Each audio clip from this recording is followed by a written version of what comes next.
ஐஸ்வர்யா கருத்தரித்தல் மையங்களில் ஜனவரி 30 முதல் பிப்ரவரி 5 வரை இலவச ஆலோசனை மற்றும் சிகிச்சைகளில் மாபெரும் சிறப்பு சலுகை. வணக்கம் தமிழக மக்களே, நான் பாத்தீங்கன்னா இப்போ என்னோட கிளாஸ்மேட் எலியில் சந்தித்தேன்.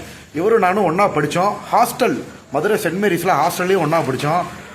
ஆக்சுவலாக லேட்டஸ்ட்டாக நிறைய பற்றி வேணும்னே என்னை பற்றி வதந்திகள் கிளப்பிக்கிட்டு இருக்காங்க. மாப்பிள்ள 6வதுலேருந்து என்னை பார்த்துக்கிட்டு இருக்கேன். நான் ஒன்றா படிச்சிருக்கோம்.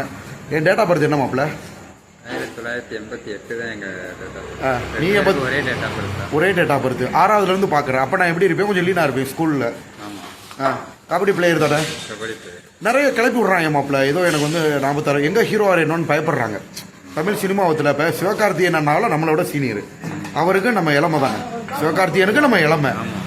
நீ என் கூட படித்தாள் கிளாஸ்மேட்டு அஸ்வல் ஹாஸ்டல் மெட்டு. அவனை சின்ன பிள்ளையிலேருந்து பார்த்துக்கிட்டு சின்ன பிள்ளையிலேருந்து பார்க்குறேன். சமூக வலைதளங்களில் எனக்கு 2 கல்யாணம் 3 கல்யாணம் ஆயிடுச்சா மாப்பிள்ள? இல்லை, அதெல்லாம் சிங்கிளாக தானே இருக்கேன். பொண்ணு பார்த்துட்டு தானே இருக்காங்க. சொல்லுங்கள் மக்களுக்கு, நீ சொல்லுங்கள். அதெல்லாம் கிடையாது, சிங்கிளாக தான் இருக்கா. ஓகே மாப்பிள்ள, தேங்க்ஸ் மாப்பிள்ள. ஏன்னா கூட படித்தவங்க 4 பேர் சொல்கிறப்ப இது நல்லா இருக்கும். தேவையில்லாத வழியில் யாரும் நம்ம எதாக இருந்தாலும் நல்லா தெரிஞ்சுக்கிட்டு நீங்கள் பேசணும். அது இன்னொருக்கா நல்லா சொல்லுங்கள் மாப்பிள்ள.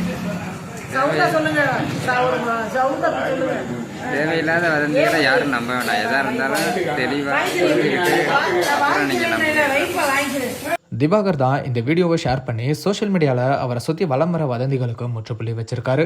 கஜினி படத்தில் வர வாட்டர்மெலன் சீனை ரீக்ரியேட் பண்ணது மூலமாக மக்கள் மத்தியில் பிரபலமானவர் தான் திவாகர்.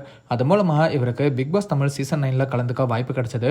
இவர் பிக் பாஸில் இருக்கும்போதே இவருக்கு 2 கல்யாணம் ஆயிடுச்சு அப்படின்னும், மனைவிக்கு இவர் கொடுத்த பாலியல் தொல்லையினால தான் விவாகரத்து ஆச்சு அப்படின்னு சொல்லி இவர் மேலே பல குற்றச்சாட்டுகளை சிலர் முன் வச்சாங்க.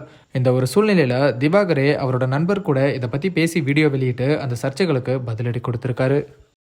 ஐஸ்வர்யா கருத்தரித்தல் மையங்களில் ஜனவரி 30 முதல் பிப்ரவரி 5 வரை இலவச ஆலோசனை மற்றும் சிகிச்சைகளில் மாபெரும் சிறப்பு சலுகை.